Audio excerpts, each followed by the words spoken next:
In this video, we are going to see how we can apply the combination of if, and or formulas in a single cell using a practical project of the company insurance premium policies.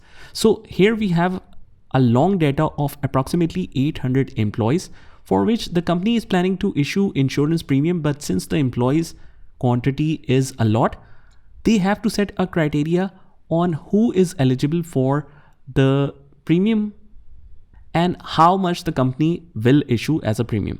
So the company has decided that they have certain threshold that if the employee meets, they are eligible for the 50% contribution that the company will pay, and 50% they have to pay by themselves.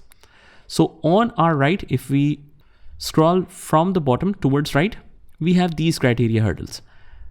Any employee with grade 6 and with the dependents of either spouse or child is eligible for the premium, and the company will give them how much? Premium percentage, 50%, right? So here we can customize the data. This is dependency 1, this is dependency 2. That means we have 3 criterias, but in fact, we will use and or conditions both in a single formula. Because if you notice, we have all the grades in a single column and we have all the dependency in a single column. So although we have 2 criteria, that if the employee has grade 6 or above and their dependency is either spouse or child. But in the second criteria, we have an or condition. That means the dependency should either be spouse or either be child. It shouldn't be principal. Only then the person is eligible for the premium contribution. So if we compare grade and dependency, there are 2 conditions. One is grade, one is dependency, but in dependency there are further 2 conditions, either of which should meet. So this is the combination of if, and or scenarios. First of all, we will try to make our formula application as simple as possible. What we'll do is we will select all of these fields. Let's even bring it closer. One is grade, one is dependency 1, dependency 2, premium percentage. Just mention dependency 1 and dependency 2 so that we have the unique names. And in order to name these individual fields, we don't have to do it by ourselves. What we'll do is we will select both of these fields and we will automatically name it. Right now we have nothing as name. By the way, guys, you can download this file with the resources section of this video to follow along. We go to the formulas and click on create from selection. We have already seen how we can pick the entire column name and name it as a range using the top row. But here we have to select the names based on what? Based on what are the heading names on our left. So left column, you will pick from that, click OK. And we can see that we have different dependency 1, dependency 2, grade and premium percentage. Let's select dependency 2. Dependency 2, it is automatically selecting the child. Premium percentage is this. Dependency 1 is this. So all are set, and that makes our formula application much easier. Let's apply the formula in the staff premium contribution equals to if, and we have 2 conditions, grade and dependency. So basically in the starting we will apply and. First logic is the grade. Let's select the parallel cell in the front of first employee. So the grade of this employee should either be greater than or equals to what? Equals to grade, comma.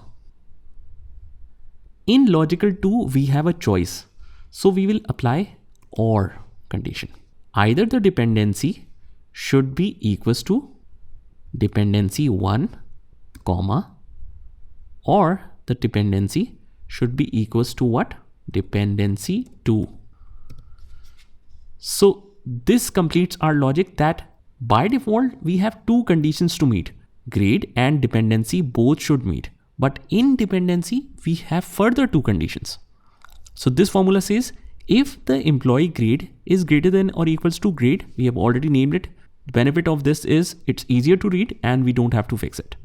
So logical 1 is complete. Grade should either be greater than or equals to 6.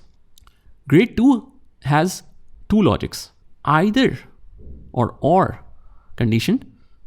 That means this dependent should either be dependent 1 or this dependent should either be dependent 2. If both of conditions meet, if all of these conditions meet, then what happens? But first of all, just consider how many brackets have we opened.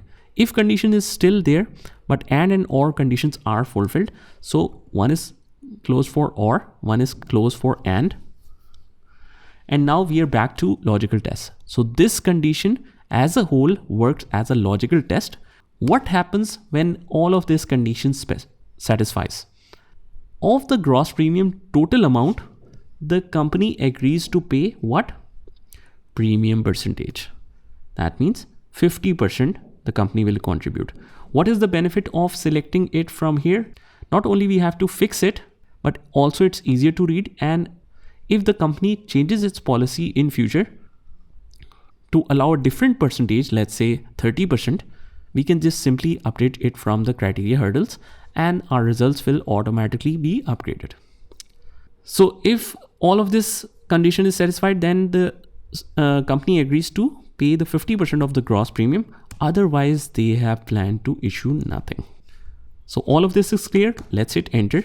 It will close the bracket at the end. Click yes. And we have no contribution by the company. Double click to send it down.